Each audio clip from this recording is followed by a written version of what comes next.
இன்றைக்கி நான் அப்பம் செஞ்சுருக்கேன். டேஸ்ட் ரொம்ப சூப்பராக வந்திருக்கு. இதை எப்படி செய்கிறதுங்கிறத இந்த வீடியோவில் பார்க்கலாம். வரப்போகிற விநாயகர் சதுர்த்தி அன்னைக்கு இதை பிரசாதமாக செய்யலாம். எல்லா பண்டிகைக்குமே பிரசாதமாக செய்யலாம்.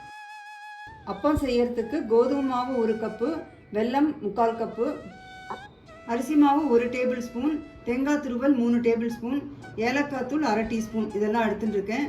தேங்காய் துருவல் நம்ம விருப்பத்துக்கு ஏற்ற மாதிரி கூட குறைச்சி சேர்த்துக்கலாம். முதல்ல வெல்லத்தை கரைச்சிக்கணும். அதனால வெல்லத்தில் கொஞ்சம் தண்ணி சேர்த்து ஸ்டவ்வில் வச்சுருக்கேன். ஸ்டவ்வை மீடியம் ஃப்ளேமை விட கொஞ்சம் குறைச்சி வச்சுருக்கேன். வெல்லம் நல்லா கரைஞ்சப்புறம் கொதிக்க ஆரம்பிச்சிருக்கு. இப்போ ஸ்டவ் ஆஃப் பண்ணிடலாம். இப்போது இந்த மாவையெல்லாம் ஒன்றா கலந்துடலாம். கோதுமை மாவு, அரிசி மாவு,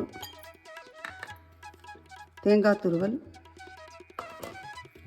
ஏலக்காய் தூள் எல்லாத்தையும் ஒன்றா கலந்துக்கலாம்.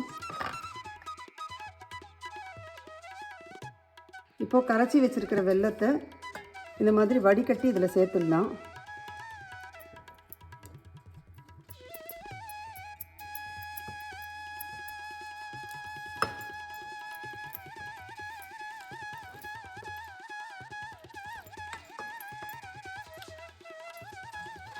இந்த பக்குவத்தில் கலந்து வச்சுட்டா அப்பம் நல்லா வரும்.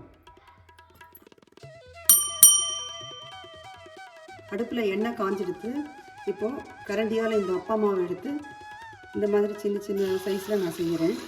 உங்களுக்கு எந்த சைஸில் வேணுமோ அந்த சைஸில் அப்பம் செஞ்சுக்கலாம். ஸ்டவ் மீடியம் விட கொஞ்சம் குறைச்சி வச்சு செய்யணும். அப்போ தான் நல்லா உள்ளுக்குள்ளே நல்லா வெந்திருக்கும் அப்பம்.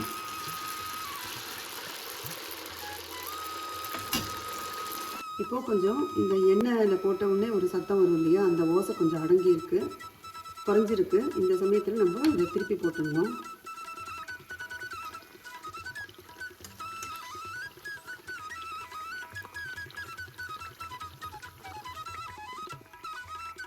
இந்த மாதிரி 2 பக்கமும் நல்லா பொரிஞ்சப்புறம் எடுத்துடலாம். ரொம்பவே சூப்பரான அப்பம் ரெடி. உங்களுக்கு இந்த வீடியோ பிடிச்சிருந்ததுன்னா லைக் பண்ணுங்கள், எல்லாருக்கும் ஷேர் பண்ணுங்கள், உங்கள் கமெண்ட்ஸ் அனுப்புங்க. சேனலை சப்ஸ்கிரைப் பண்ணாதவங்க சப்ஸ்கிரைப் பண்ணுங்கள். தேங்க்ஸ் ஃபார் வாட்சிங்.